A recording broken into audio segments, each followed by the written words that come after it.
Hi guys, this is Ngee Siong and welcome to yet another episode of the Ask JNA show. So in today's episode, I will be covering what happens when you sell your HDB.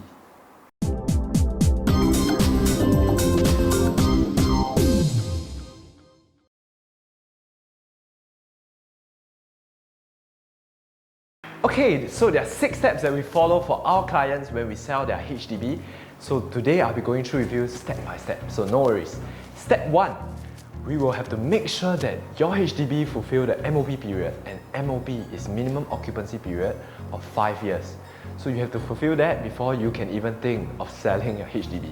And step 2, after fulfilling your MOP, you can register your intent to sell through the HDB resale portal.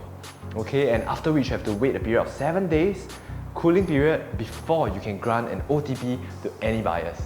And step 3, granting an OTP to buyers. So granting an OTP is usually done by sellers to the buyer, and OTP means option to purchase, which is usually done when seller accepts the buyer's letter of offer and also option fee. Option fee is usually negotiable, but market rate is around $1,000. Okay, and after your buyer accepts the OTP from you, they have 21 days to actually think about whether they want to go through with this purchase. If yes, good for you, because buyer will be signing on the acceptance copy of the OTP and then pay an exercising fee of total, inclusive of option fee, not more than $5,000. Okay, and if not, you as the seller will have to wait for the option period to lapse, and then you can keep the option money. So step 4, after the buyer actually exercise the option, you will have to stagger a time when both of you will have to submit your resale application. And why this is important?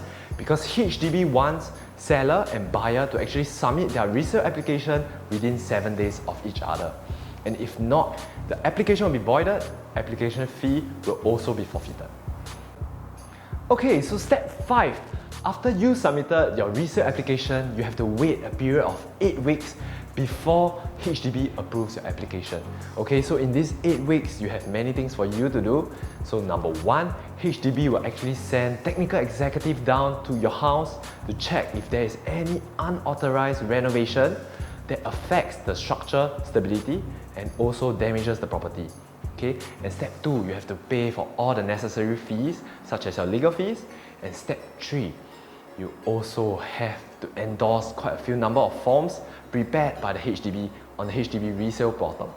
Okay, so the forms include seller sale proceeds and also spouse consent form of selling the HDB and some acknowledgement forms.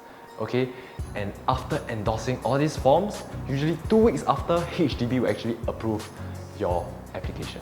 Okay, so step 6, which is also the last step, after your application is approved by HDB, you will have to arrange a completion appointment with HDB.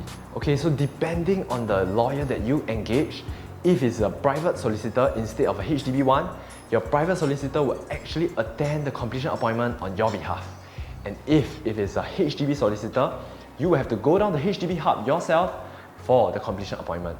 Okay, thank you for watching this episode of the Ask JNA show. If you really love this episode, give it a like, subscribe, or even share with your friends. Or you can even ask some more questions below.